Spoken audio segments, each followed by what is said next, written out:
The earth level of the Wyrding Way is the spirit of the body. Centering at the earth level means centering with the body. Centering with the body is becoming aware of your body in all of its aspects. All of the feelings you have ever experienced through your body, the discomfort and the tension, but also the relaxation and the pleasurable feelings, are all a part of you. Centering at the earth level means greeting all these physical sensations with calm and open acceptance. Know that all of these sensations are like waves in the ocean. They come and go like the tides of the sea. They're not good, nor are they bad. They simply are. Accept all that you feel as a part of you. Your body will be with you for your entire journey in this life. So befriend it and get to know it with loving acceptance. We all experience pain from time to time, whether physical, emotional, or mental. Pain exists to warn us that something is wrong. But sometimes pain does its job too well. To center at the earth level, thank your pain for doing its job by warning you of the danger. Then release it. When you're able to do this, you will be centered at the earth level.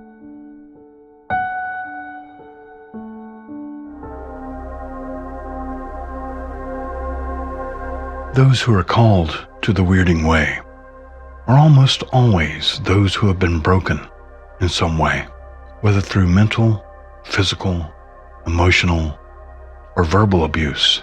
Most who are called to the way of the vision seeker have some wound in need of healing. This injury is usually the motivation for seeking the Wyrding Way in the first place. To seek the Wyrding Way is to seek to overcome a past trauma. That is why, when centering at the earth level, it is necessary to deal with past injuries so that it is possible to be reborn to a new life, the life of the vision seeker. At its deepest and most fundamental level, trauma is stored in the body. If you have ever experienced a physical reaction after being startled or taken by surprise, you have reacted with your body. Your body may respond with a racing heart, or short and shallow breath, or sweat and trembling. This is because your fight or flight response has been engaged. Our bodies react before our conscious minds do. This is because the fight or flight response is responsible for our survival. If there's an immediate danger in the environment, there's no time to sit down and think about it. Some sort of immediate physical response is needed. That response could be fighting, fleeing, or freezing in place. This is why your body holds the memory of past traumas. It is a way to prepare you should a similar danger arise again. Contrary to popular belief, time does not heal all wounds. The part of the brain that holds the memory of traumatic events has no sense of time. That is why when the fight or flight response is triggered, it can feel like a traumatic event is happening all over again in the present moment. Time alone cannot heal the body or the mind of such deep wounds. That is why it is important to do your own shadow work.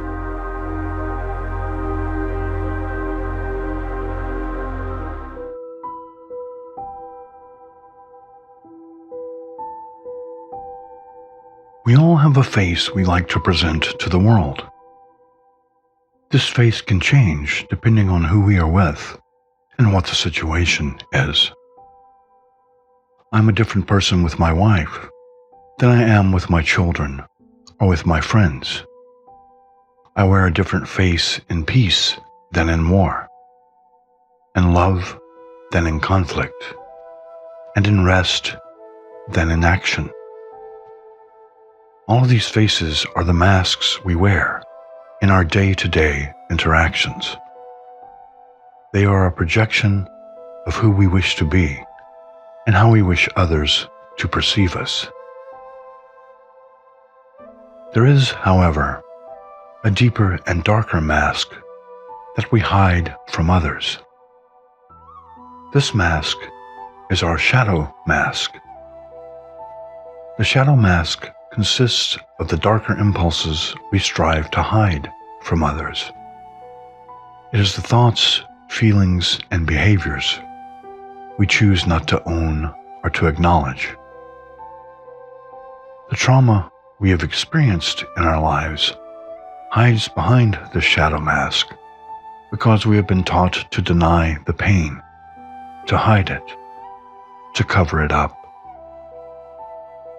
We have been taught that acknowledging our wounds is admitting weakness and vulnerability, when just the opposite is true.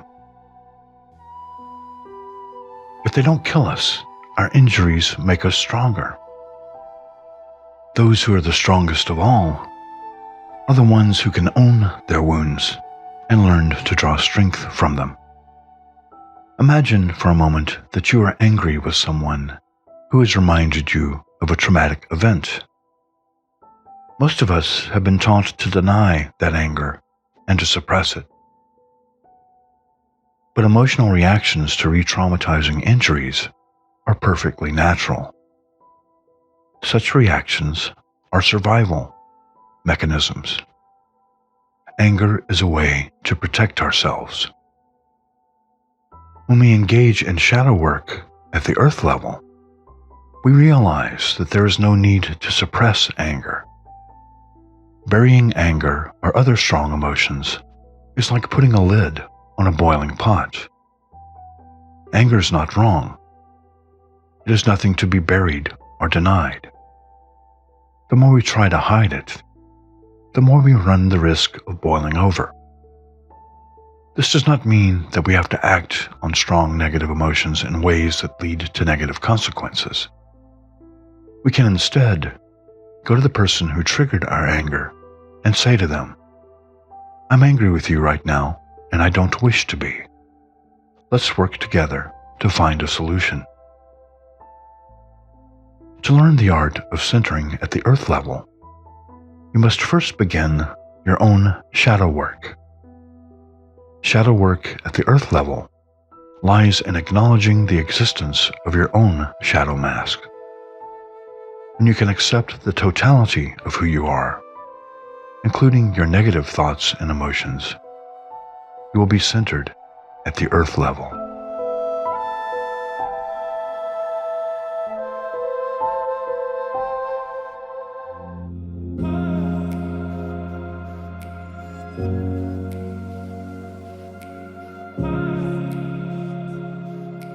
Think for a moment about the different faces you wear each day. If you're interacting with people at work, do they see the same person that your family sees? Or do you wear a different face in work situations? When you're at school, do you interact with people in the same way that you would interact with someone on a date? If you're at home, do you act in the same way you would act if you were out for a night on the town? Make a mental list of the many different masks you wear in different situations. Now, think about the mental list you have just created. Picture the people you interact with and the masks you wear when you connect with them. Does each person you interact with cause you to wear a different mask? How many of those people may lead you to desire to wear a shadow mask in your interactions with them? Are there any people on your list who prevent you from connecting to your shadow side? Think about those people for a moment. Be totally honest with yourself. Do you think that those people act the same way in all social situations? Or do they wear masks as well? Pick out one individual with whom you have difficulty feeling connected. Think of the mask they wear that seems to act as a barrier to your own ability to connect with them. How much of that mask is their natural inclination and how much of it is their response to the mask that you wear when you're with them. This is not to say that you're responsible for the rude or reprehensible behavior of others. Each individual is responsible for his or her own behavior. The idea here is to evaluate your own responses to such behavior. Is there anything you can change that might make it easier for you to connect with them? If, after changing the way you respond to them, you still find the person difficult to connect with, you've done all you can to correct the situation. Your part in the problem is over and done with, and you're not responsible for how they choose to behave. If you've done everything you can to try to get along with a difficult person, and they're still being difficult, then this is usually a good indication that the problem lies with the other person and not with you. You may also try to see beyond the mask that the other person is wearing. Masks are often worn to hide a person's true identity. Shadow masks, in particular, may be worn to hide a person's past trauma. Is the other person trying to hide something? Could it be that they wear the mask out of fear of letting you see who they really are? What could you do to help them to change their mask or to take it off entirely? Even if you can't get them to put on a different face with you or with others, you may come to understand that their mask hides a deep hurt, and their mask is their way of protecting themselves from further hurt. How would your interactions with them change if you could come to this realization? What sort of mask do you wear with the world? What sort of mask would you like to wear? Would it be possible to face the world with no mask at all? If your shadow self wore a mask, what would it look like? To begin your shadow work at the earth level, you may wish to create your own shadow mask. Such a mask is an outward and tangible representation of an inner spiritual skill. To create your shadow mask, first contemplate the thoughts, feelings, and behaviors you tend to suppress in yourself.